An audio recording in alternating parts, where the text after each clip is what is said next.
মৰমৰ ছাত্ৰ ছাত্ৰীসকল, আজি তোমালোকৰ ওচৰলৈ মই এটা নতুন পাঠ লৈ আহিছোঁ। সেই পাঠটো হৈছে আমাৰ অসমীয়া মাধ্যমৰ যিবিলাক বিদ্যালয়, সেইবিলাক বিদ্যালয়ৰ সমাজ অধ্যয়নৰ এই পাঠ্যপুথিখনৰ সমাজ বিজ্ঞান দ্বিতীয় ভাগ সপ্তম শ্ৰেণীৰ পাঠ্যপুথি, অৰ্থাৎ ক্লাছ 7-ৰ এটা প্ৰথম পাঠটো ভূপৃষ্ঠত সময় গণনা, সেই পাঠটোৰ প্ৰশ্নোত্তৰসমূহ লৈ মই আহিছোঁ। ইয়াৰ উত্তৰ আমি এতিয়া আলোচনা কৰিম আৰু আটাই আমি কি কৰিম, এইবিলাক তোমালোকে কৰি যাবলৈ মই তোমালোকক সহায় কৰিম। এতিয়া আমি এই পাঠটো সময় তোমালোকৰ কম লাগিবৰ বাবে মই পাঠটো কিছু পৰিমাণে প্ৰশ্নোত্তৰবোৰ তৈয়াৰ কৰি আনিছোঁ, যাতে তোমালোকে খুব সহজেই প্ৰশ্নোত্তৰসমূহ শিকি বুজি ল'ব পাৰা। এতিয়া তেনেহ'লে আহা, সময় নষ্ট নকৰি আমি এই কামটোলৈ যাওঁ। পৃষ্ঠা 19 তোমালোকে তোমালোকৰ পাঠ্যপুথি উলিয়াই ল'ব পাৰা। হাতত তোমালোকৰ পেঞ্চিলডাল লৈ লোৱা। কিতাপত যেতিয়া লিখা যায় সদায় পেঞ্চিলেৰে লিখিবা। এই উত্তৰবিলাক বহি লৈ টুকি লৈ সেইবিলাক ৰবৰেৰে মোহাৰি কিতাপখন পুনৰ চাফা কৰি পেলাবা। প্ৰথম প্ৰশ্নটো চমু উত্তৰ দিয়া। ক, দ্ৰাঘিমা ৰেখাৰ সৰ্বমুঠ সংখ্যা কিমান? এইটোৰ উত্তৰ হৈছে দ্ৰাঘিমা ৰেখাৰ সৰ্বমুঠ সংখ্যা হ'ল 360ডাল। দ্ৰাঘিমা ৰেখাৰ সৰ্বমুঠ সংখ্যা কিমান? 360ডাল। তোমালোকে ইয়াতে এনেকৈ 360ডাল বুলি লিখি ৰাখা।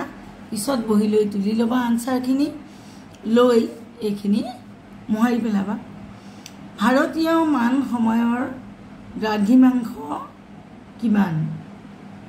এতিয়া এইটো হ'ল 82 ডিগ্ৰী 30 পূব দ্ৰাঘিমাংশ। পূব দ্ৰাঘিমাংশ। ইয়াৰ পিছৰটো চোৱা প্ৰশ্ন, পৃথিৱীয়ে নিজ মেৰুদণ্ডত এপাক ঘূৰিবলৈ কিমান ঘণ্টা সময়ৰ প্ৰয়োজন? এইটো 24 ঘণ্টা। তাৰপিছত গ্ৰীনিজৰ ওপৰেৰে কল্পনা কৰা প্ৰাথমিক দ্ৰাঘিমা ৰেখাৰ স্থানীয় সময়ক কি বোলে? এই সময়টোক কি কয়? গ্ৰীনিজ মান সময় বুলি কোৱা হয়। গ্ৰীনিজ মান সময়।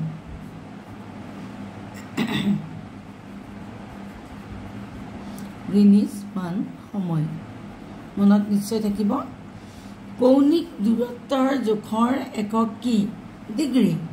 এইটো কৌণিক দূৰত্বৰ কোণবিলাক আমি কিহেৰে জোখোঁ? ডিগ্ৰী হিচাপে, নহয় জানো? তোমালোকে অংকটো পাইছা, এইবাৰ ভূগোলতো পালা।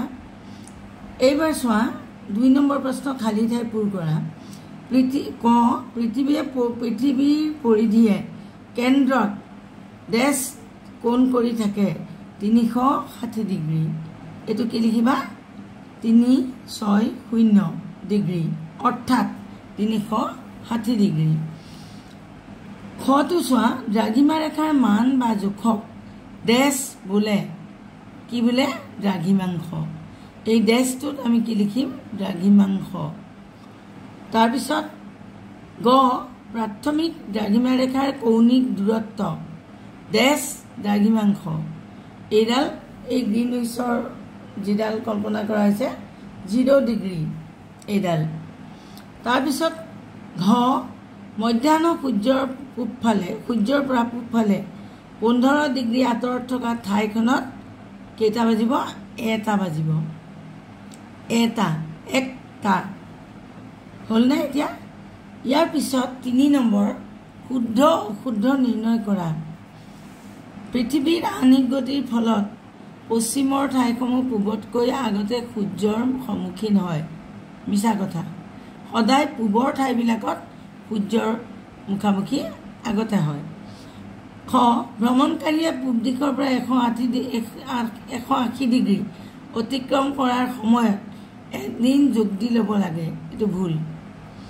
তাৰপিছত গ কোনো এখন ঠাইত নিশা 12 বাজিলে ঠাইখনত এটা দিন শেষ হয় আৰু অন্য এটা দিন আৰম্ভ হয়।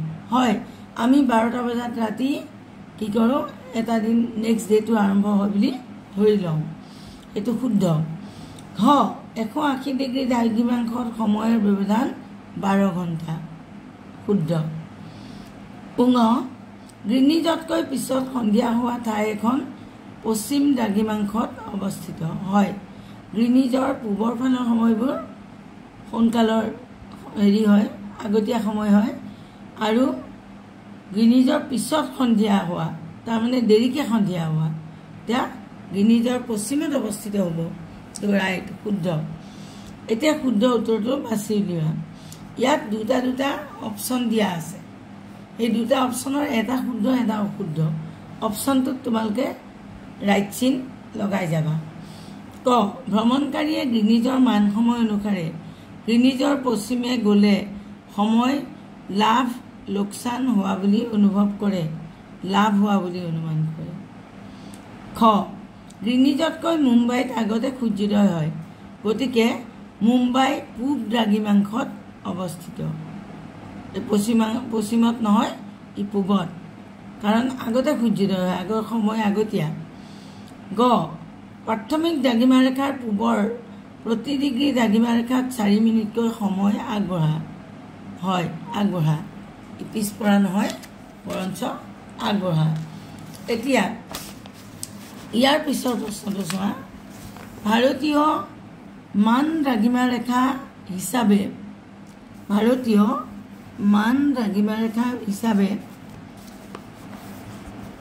83 ডিগ্ৰী 20, 90 ডিগ্ৰী 82 ডিগ্ৰী 30 পূব দ্ৰাঘিমাৰেখাত গ্ৰহণ কৰা হৈছে। এই শেষৰটো 82 ডিগ্ৰী 30 পূব দ্ৰাঘিমাৰেখাত গ্ৰহণ কৰা হৈছে বুলি আমি শুদ্ধ, এইটো টিক দিম। তাৰপিছত উঙ আমি পিন্ধা সাধাৰণ হাতঘড়ীবোৰ স্থানীয় সময় গ্ৰীনিজ মান সময় ভাৰতীয় মান সময়মতে চলে। হয়, ই ভাৰতীয় মান সময়মতে চলে। এতিয়া পাৰ্থক্য লিখা।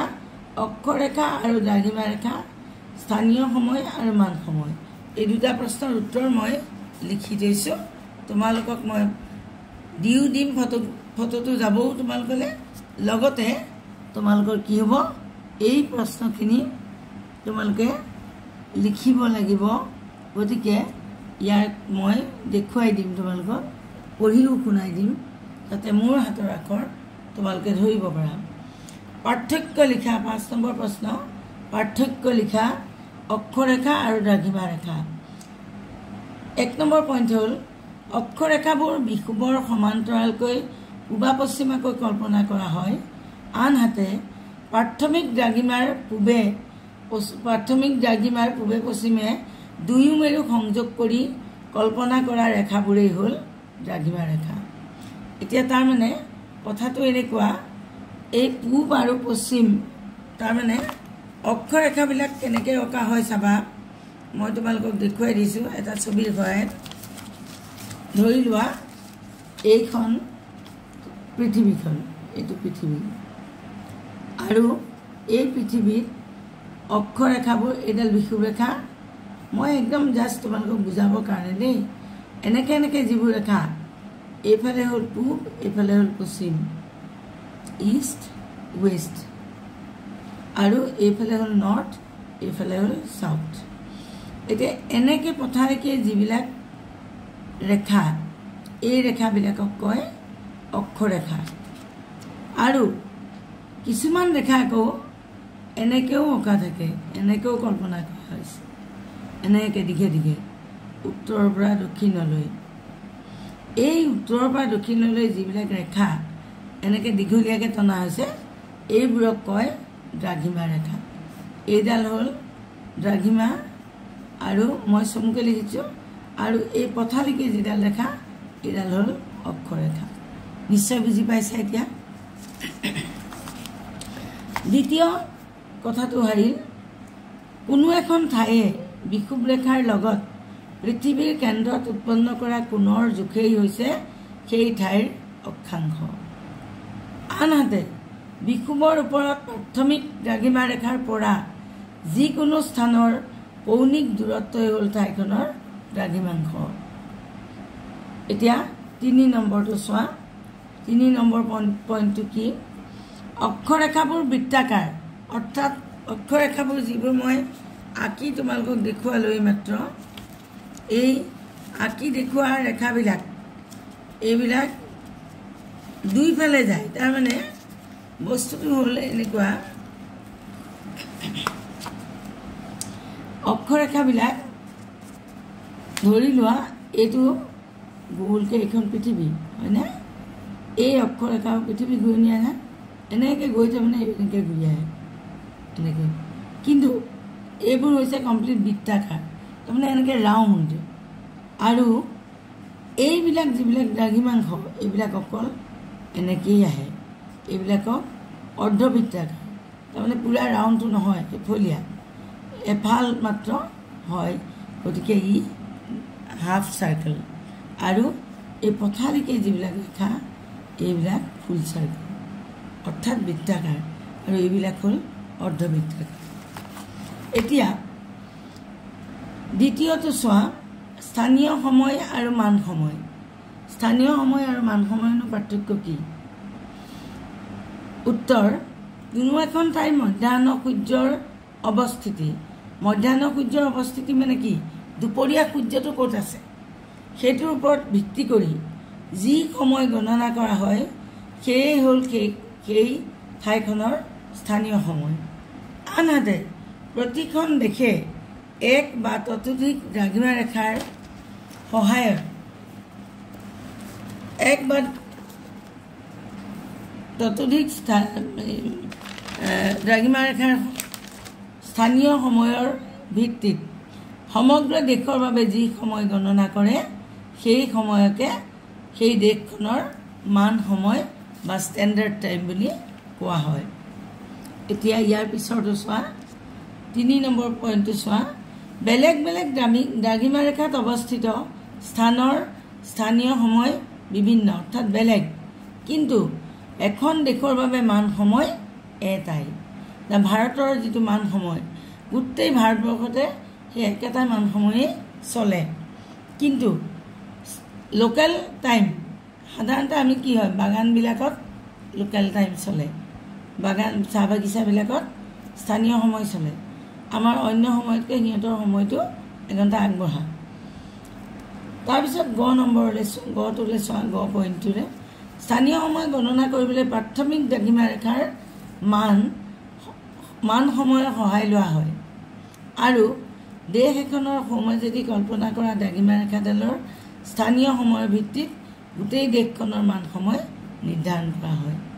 তো এইখিনিয়ে হ'ল এই পাঠটোৰ প্ৰশ্নোত্তৰ।